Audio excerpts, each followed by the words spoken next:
మన ప్రభు అయిన యేసుక్రీస్తు వారి యొక్క పరిశుద్ధమైన ప్రశస్తమైన కృపగలిగినటువంటి నామములో ప్రతిరోజు ఉదయకాలం మందు దేవుని యొక్క పరిశుద్ధమైనటువంటి సన్నిధిలో కృపా సన్నిధిలో కృపావాక్య ధ్యానములను చేయటానికి ప్రభు ఇచ్చినటువంటి సమయాన్ని బట్టి వాతావరణం బట్టి ప్రభుకు కృతజ్ఞతాస్తుతులు చెల్లిస్తూ ఉన్నాను. అలాగనే దేవుని యొక్క కృపావాక్య ధ్యానములలో పాలుపంపులు కలిగి ఉంటూ ప్రభుకు ప్రియమైన బిడ్డలుగా ఉన్నటువంటి మీకు అందరూ కూడా ప్రభు పేరట మీకు వందనములు, ప్రభు పేరట మీకు శుభములు తెలియజేస్తున్నాను. ప్రియమైన దేవుని బిడ్డలారా, ఈ సమయంలో మనము దేవుని వాక్యమును చదువుకొని ఆ వాక్యమును మనము ప్రార్థనాపూర్వకంగా మనం ధ్యానం చేద్దాం. ద్వితీయోపదేశ కాండము 4వ అధ్యాయము 31వ వచనాన్ని మనం చదువుకొని ప్రార్థనాపూర్వకంగా వాక్యమును ధ్యానం చేద్దాం. నీ దేవుడైన యెహోవా కనికరం గల దేవుడు కనుక నిన్ను చేయి విడువక నిన్ను నాశనము చేయడు.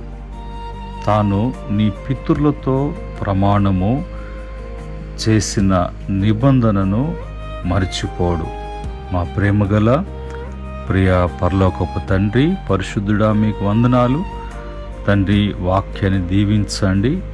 మీ వాక్కును వినిపింపచేయండి. వింటున్న ప్రతి బిడ్డకు కూడా ఆశీర్వాదకరంగా ఈ మాటలు భూదిగంతాల వరకు మీరు తీసుకువెళ్ళమని యేసుక్రీస్తు నామములో అడిగి వేడుకుంటున్నాము తండ్రి, ఆమేన్.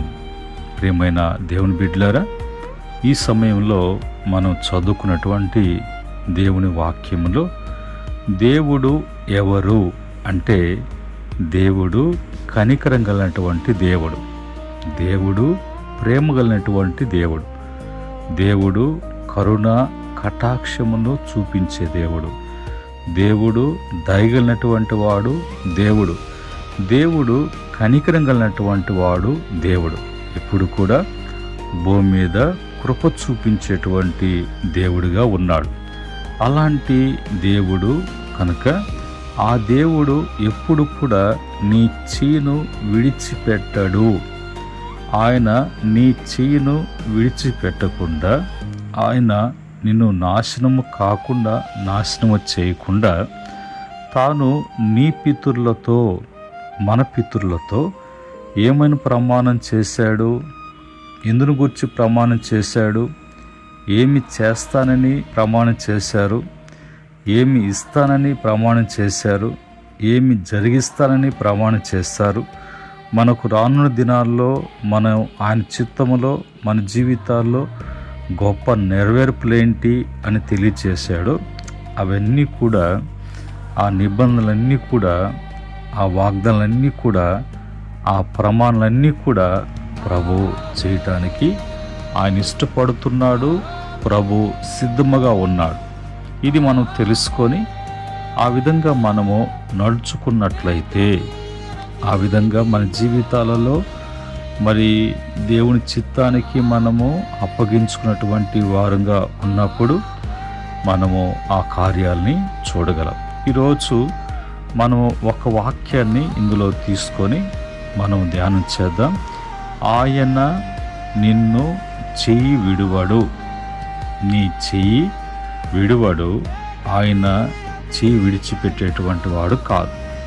ఈ మాటకు మనకు అర్థం ఏంటంటే, చెయ్యి విడువట అంటే అర్థం ఏంటంటే నిన్ను ఒంటరిగా వదిలిపెట్టాడు, నిన్ను మర్చిపోడు, నీకు తోడుగా ఉంటాడు, నీ అవసరముల్లో సహాయం చేస్తాడు.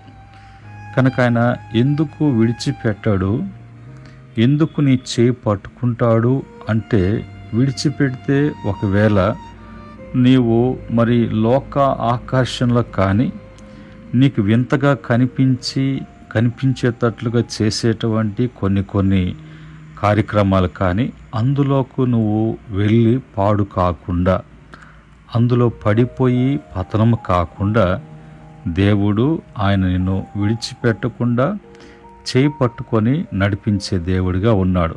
ఆయన నేను ఎప్పుడు కూడా మరిచిపోడు. ఆయన ఇప్పుడు కూడా ఆయన జ్ఞాపకాలలో మనము ఉన్నాము. దేవుడు ఎప్పుడు కూడా మనం ఎక్కడికి వెళ్తున్నా కూడా ఆయన మనకు తోడుగా ఉండాలని, మనకు తోడుగా ఆయన ఉంటాడు.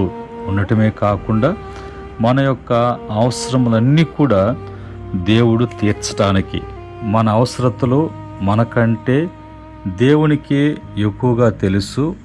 దేవుడే ఎక్కువగా మన అవసరాలని ఎరిగినటువంటి వాడు కాబట్టి ఆయన తప్పకుండా మన యొక్క అవసరాలను తీరుస్తాడు. మరి ఎప్పుడు దేవుడు చేయి విడవడు అనే విషయాన్ని మనం చూసినప్పుడు, మన కష్టకాలములలో దేవుడు చేయి విడవడు. యెషయా గ్రంథము 41:10 ప్రకారంగా. రెండవదిగా, శోధనల్లో ఆయన మనల్ని విడిచిపెట్టడు. 1 కొరింథీ పత్రిక 10:13 ప్రకారంగా.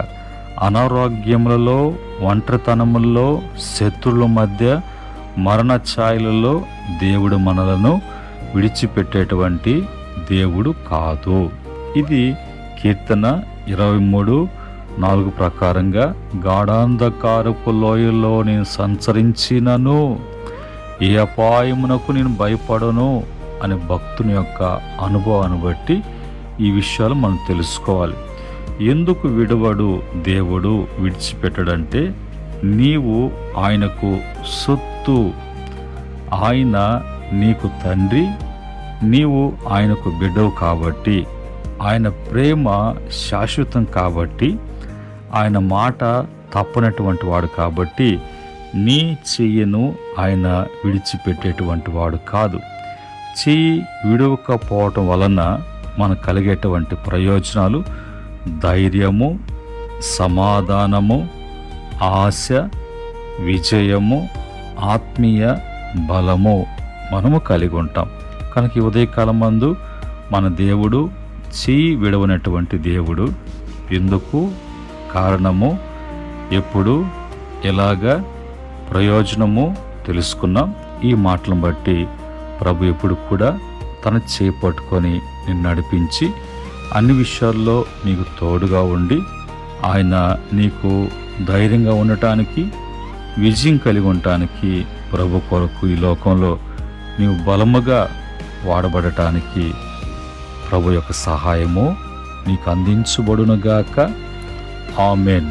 ప్రేమగల తండ్రి, పరిశుద్ధుడా, మీకు వందనాలు. నీ పరిశుద్ధ నామములో ఈ ఉదయకాలం మందు నువ్వు చేయి విడవని దేవుడిగా మరి పరిచయం చేసినటువంటి మాటలు, మీరు మాకు తెలియపరుచిన మాటలను బట్టి స్తుతిస్తున్నాం తండ్రి. ఈ మాటలు బిడలు వింటూ ఉండగా ఆదరించండి, ఓదార్చండి, మేలు చేయమని యేసుక్రీస్తు నామములో అడిగి వేడుకుంటున్నాము తండ్రి.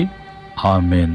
పరమ తండ్రి దేవుని ప్రేమ, కృప, సమాధానం మీకు, మీ కుటుంబాలకును, సకల పరిశుద్ధులకును, ఆయన దాసులకును కలుగునుగాక. ఆమేన్.